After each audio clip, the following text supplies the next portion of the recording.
श्रीगुरुभ्यो नमः। ॐ नमो भगवते वासुदेवाय। ॐ श्रीकृष्णाय परब्रह्मणे नमः। अथ पञ्चविंशतितमं दशकं नरसिंहावतारवर्णनम्। स्तम्भे घट्टयतो हिरण्यकशिपोः कर्णौ समाचूर्णयन् आघूर्णज्जगदण्डकुण्डकुहरो घोरस्तवाबूध्रवः। श्रुत्वायं किल दैत्यराजहृदये पूर्वं कदाप्यश्रुतं कम्पः कश्चन सम्पपात चलितो व्यम्भोजभूर्विष्टरात्। दैत्ये दिक्षु विसृष्टचक्षुषि महा संरम्भिणिस्तम्भतः सम्भूतन्न मृगात्मकन्न मनुजाकारौ वपुस्ते विभो। किं भीषणमेतदद्भुतमिति व्युद्भ्रान्तचित्ते सुरे विस्फूर्जद्वलोग्ररोमविकसत् भस्मा समाजृम्भताः। तप्तस्वर्गसवर्गघूर्णदतिरुक्षाक्षं सटाकेसरत् प्रोत्कम्पप्रणिकुम्भिताम्बरमहो जीयात्तवेदं वपुः। व्यातत्व्याप्तमहादरी सखमुखं खड्गोग्रवल्गन्महा जिह्वा निर्गमदृश्यमानसुमहा दंष्ट्रायुगोटामरम्। उत्सर्पध्वलिभङ्गभीषणहनुं हृत्वस्थवीर्यस्तरग्रीवं पीवरदोषतोद्गतनखं क्रूरांशुदूरोल्बणम्। व्योमोल्लङ्घि घनाघनोपमघनप्रध्वानदीर्धावितः स्पर्धालुप्रकरं नमामि भवतः तन्नारसिंहौ वपुः।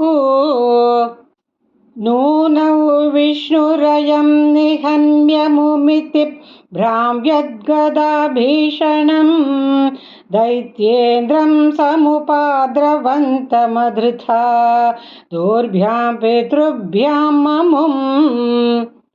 वीरो निर्गलितोऽथ खड्गफलकौ गृह्णन् विचित्रं श्रमान् व्यावृण्वन् पुनरापपात भुवन ग्रासोद्यतं त्वामहो।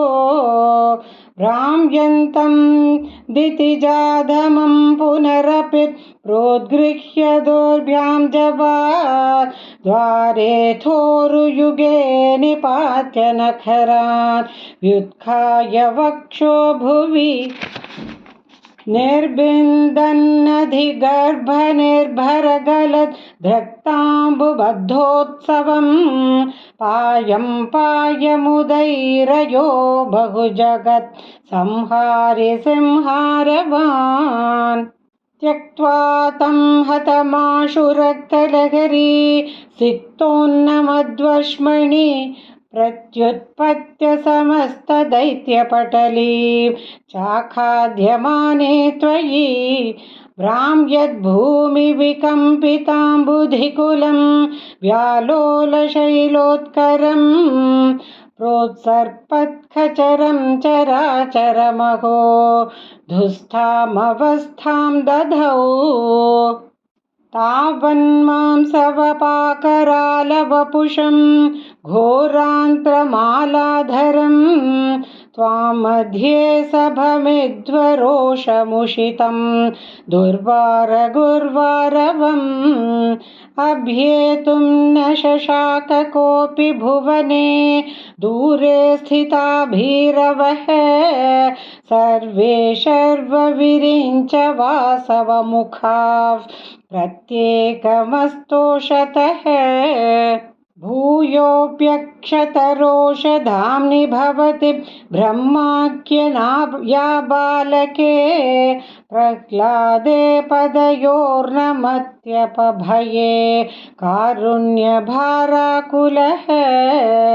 शान्तस्त्वं करमस्य मूर्ध्नि समधास् स्तोत्रैरथोगायतः तस्या कामधियोऽपि ते निथवरं लोकाय चानुग्रहम् एवं नाटितरौद्रचेष्टितविभो श्रीतापनीयाभिदश्रुत्यन्तस्फुटगीतसर्वमहिमन्नत्यन्तशुद्धाकृते तत्तादृङ्निखिलोत्तरं पुनरहो कष्ट्वां परो लङ्घये प्रह्लादप्रिय हे मरुत्पुरपते सर्वमयात् पाहि मां नारायणाखिलगुरो भगवन्नमस्ते नारायणाखिलगुरो